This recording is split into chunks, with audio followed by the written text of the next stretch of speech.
different backgrounds and beliefs, different political beliefs, different religious beliefs.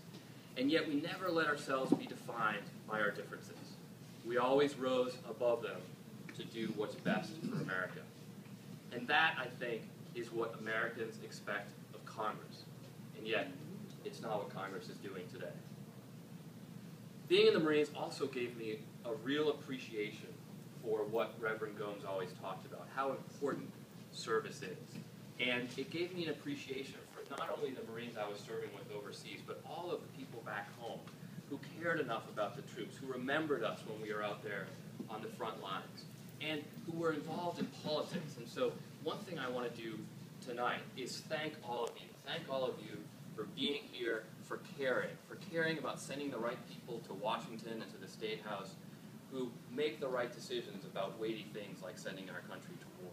So thank you for all of your service tonight.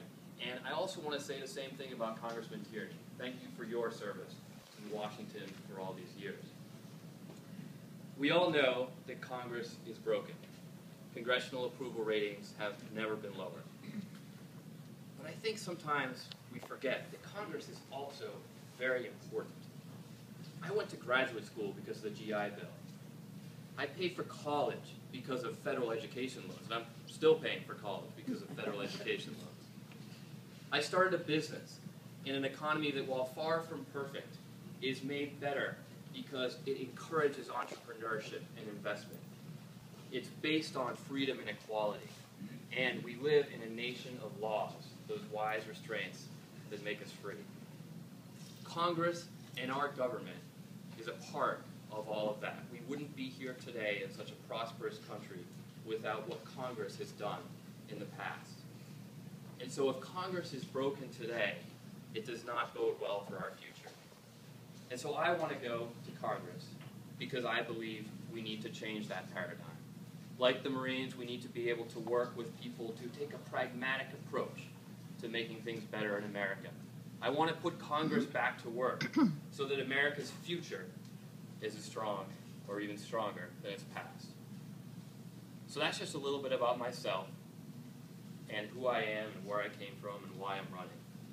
It's been incredibly exciting to get out on the campaign trail just for the past month.